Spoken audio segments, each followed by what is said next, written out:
Hello YouTube, this is Morgan Airspeed Prime here with my next YouTube video, and this is going to be my next Teenage Mutant Ninja Turtles 2012 episode review from Nickelodeon, the Nick show. So this is going to be my review of Season 1, Episode 21, Karai's Vendetta. And before you ask, yes, I'm wearing a hat. My reason, I don't actually know, I just decided to put it on. It's a bit cold, I guess. But anyway, onto the review.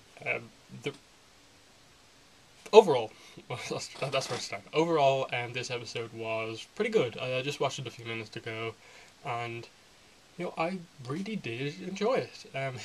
Because it had more of the stuff I was looking for in the series, and that was bit more focus on April, getting a bit more into the mystery about the thing I've been kind of complaining about in the past few reviews, but they haven't touched on that fact that April's important to the Krang. They finally touched on that again. That was great to see, and obviously continuing to bring the Foot Clan, the Turtles, and the Krang together into this kind of three-way confrontation. So I had a lot of things I liked. Perhaps too much focus on the turtle side of the story when, in the grand scheme of the episode, the focus was meant to be on Karai, April, and like Krang, Shredder stuff in the background. So perhaps a bit too much focus on the turtles, but overall, really solid episode. Getting into specifics, I think the main thing to talk about here is April O'Neil, because she was pretty much the star of this episode. The episode was called Karai's Vendetta, but it mainly focused around April, with Karai being the thing to drive April's story forward. Now, I'll start just with the main idea of this story with April. That is that she had to learn how to defend for herself without the turtles' help. And that led to basically the turtles being put into the situation where they were away underwater, completely away from where April was, and they couldn't get to her, so she had to fend for herself. And this was set up at the start of the episode through April's training with Splinter, done through Michelangelo and Raphael, having to kind of put your opponent off balance if they put you in a bad situation. But anyway, what happens from there is obviously she's on her way home, and before this, it's set up that Karai and Shredder find out from the Krang that they captured at the end of the last episode, and some great continuity, that April is important to the Krang, and thus now she's important to Shredder and Karai. So Karai goes to capture April to see why she's so important to them. That's great. That was nice setup. That Shredder is now going for April, as just like the Krang wanted to get April too.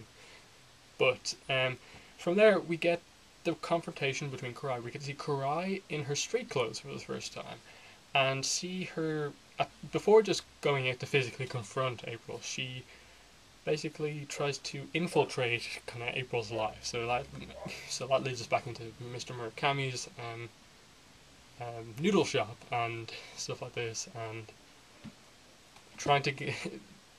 I suppose it was a real interesting moment of cruelty from Karai, that she tries to feed April turtle soup, and the reaction from Murakami to this and stuff like that.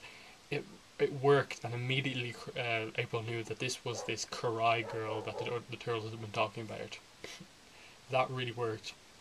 Then that led to the chase scene, which was okay. Just like, where did Karai get the motorbike from? And then the classic thing of, oh, I'm running away, let me just steal your thing and that I'll give back to you. And they never ever show them giving the thing that they're stealing back. But anyway, getting away from the cliches, the big part of this obviously was they get off the bikes and it leads to the fight between the two. This thing we've been waiting for basically since Karai was introduced into the series, and we had these two teenage girls who were into martial arts. This was what we were kind of waiting for. Finally get it. And they did it really well in that they set up that April's been doing some training. She's not helpless, but she's also not going to put up a really equal fight with Karai. Karai is so far experienced, so much more experienced than April, and that definitely showed in the fight. In that Karai was expecting a complete amateur, and after seeing April's kind of kick out of nowhere, that kind of caught her a bit by surprise. She's just like, oh, she's got a bit of skill, but I'm still much better.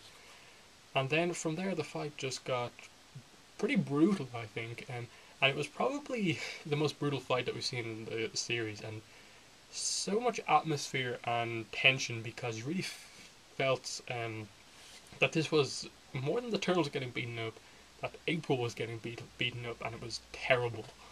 And that you really felt that she was going to get badly hurt. Like the Turtles are getting tossed around by Mutant, Shredder all the time, getting pretty badly injured, but you never feel that they're hurt so much. But the second April was taking these shots to the shoulders, shots to the stomach, and stuff like that, you felt like she was getting pretty badly injured in the way that the sound effects and the punches were doing, and the way the thing was shot with the music and just the camera angles, and especially April's facial expressions and the way after like even 2 or 3 hits, she was kind of like out almost. So that really worked for us. That was not like she was getting her bones broken by Karai's hits, and this led to the only way April was going to get away from Karai was by emotionally kind of getting to her somehow, putting her off balance emotionally rather than physically, kind of as Splinter suggested earlier on in the episode, which led to this really nice scene where Karai basically has April in this submission hold. Basically, she's not going to get out, just like Raph had Mikey in a submission hold earlier on in the episode, and April just kind of lets her kind of emotions out. Not before Karai had let her emotions out, kind of almost shouting at April like, "Why are you so important? Why are like the Turtles best friends with you? Why is Splinter training you? And why are the Krang after you? Why are you so important?" And April's just kind of shouts back at her like, I don't know, it's just like, I'm failing at school, my best friends are mutants, and like I lost my mother. And it's that line, "I lost my mother," that gives you so much information about April. And it's just, I lost my, it's just 4 words, just like, "I lost my mother." And it's just this amazingly simple line, but it works so well as an emotional line for April. And that tells you so much about her kind of family situation, that her dad is her only kind of close family member, I suppose. She's staying with her aunt and uncle or grandfather or something like that. And it also hit Karai hard that she also obviously has this connection to April now, that they both lost their mother, though they never got a chance to say that because this was the chance that April saw to get away from Karai and flipped her down the stairs. And it sounds like Karai was pretty badly injured as she tumbled down the stairs, but anyway, it worked. So yeah, there were some really nice scenes between Karai and April, and they were probably two of the more. This was probably one of the most emotional scenes actually in the whole show, in terms of a really serious moment that they didn't try to play any comedy from.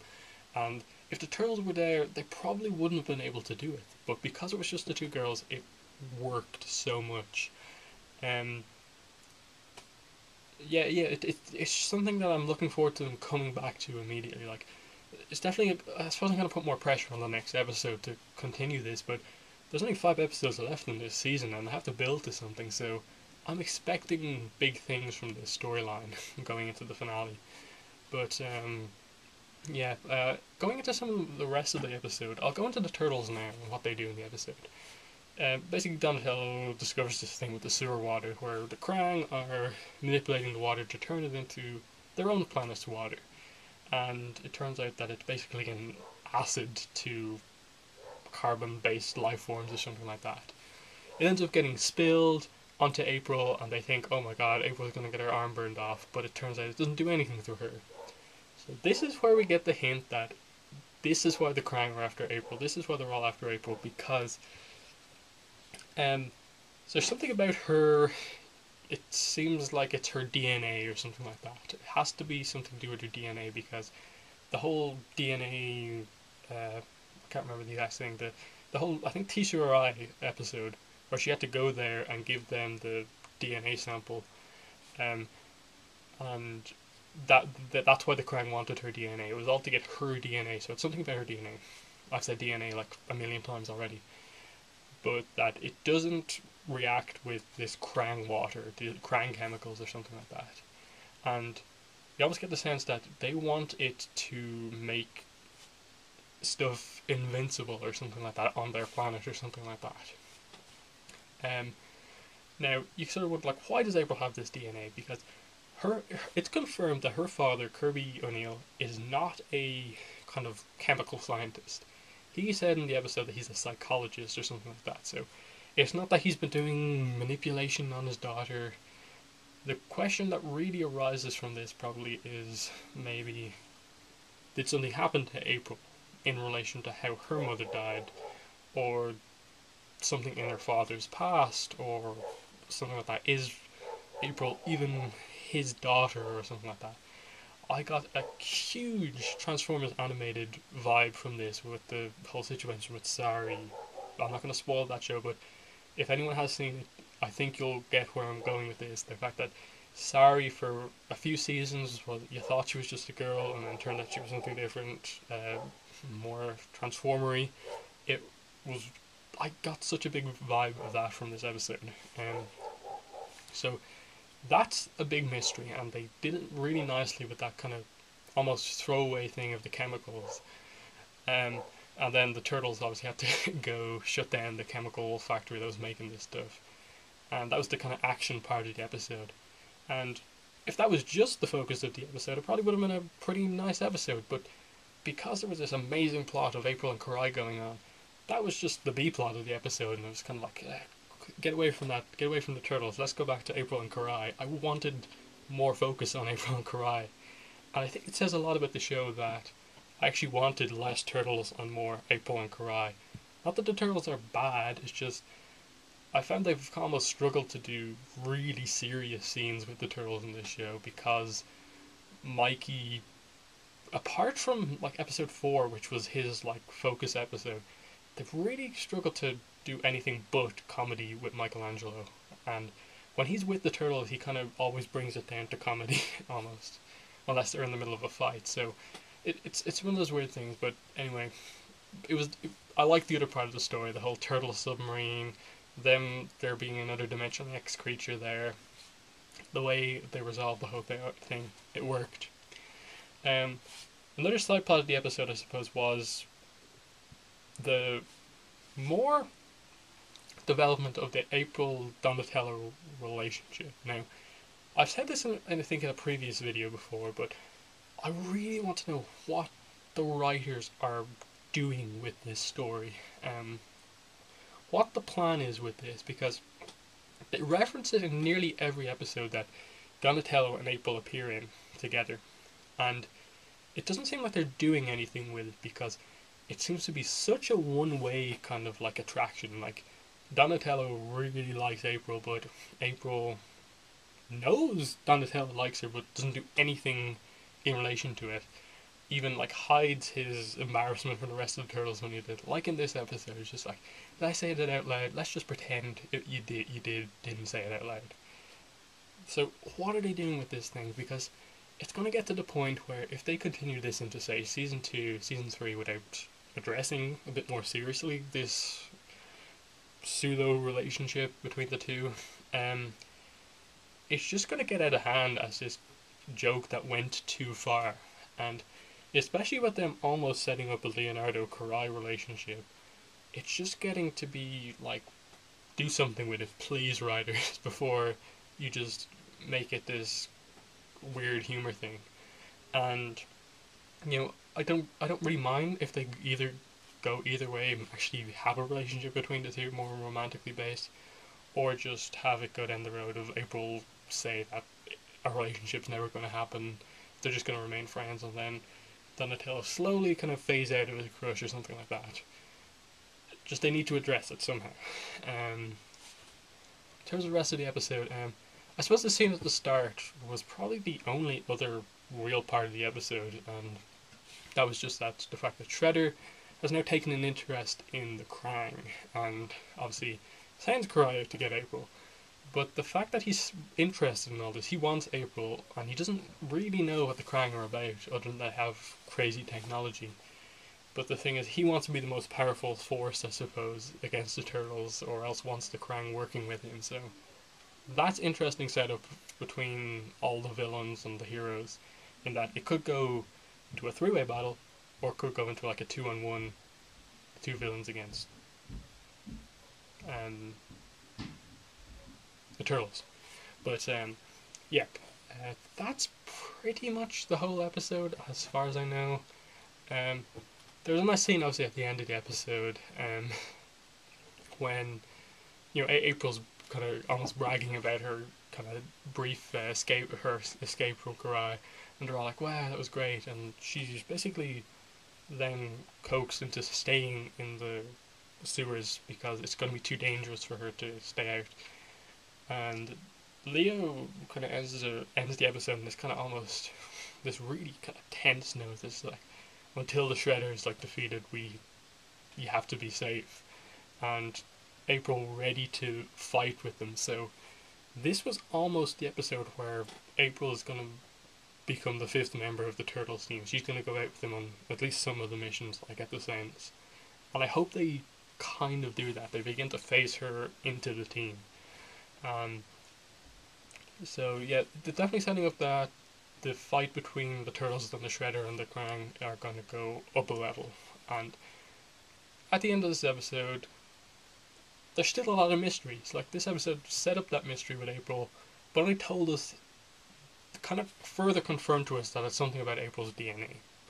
That's what the Krang want, and it's got something to do with the Krang water, the Krang air system, the Krang dimension, and where the connection is. So I hope they don't do the thing again where they forget about it for 2 episodes, come back to it, forget about it 2 episodes, come back to it. Just keep it there in the episode. I hope they do that.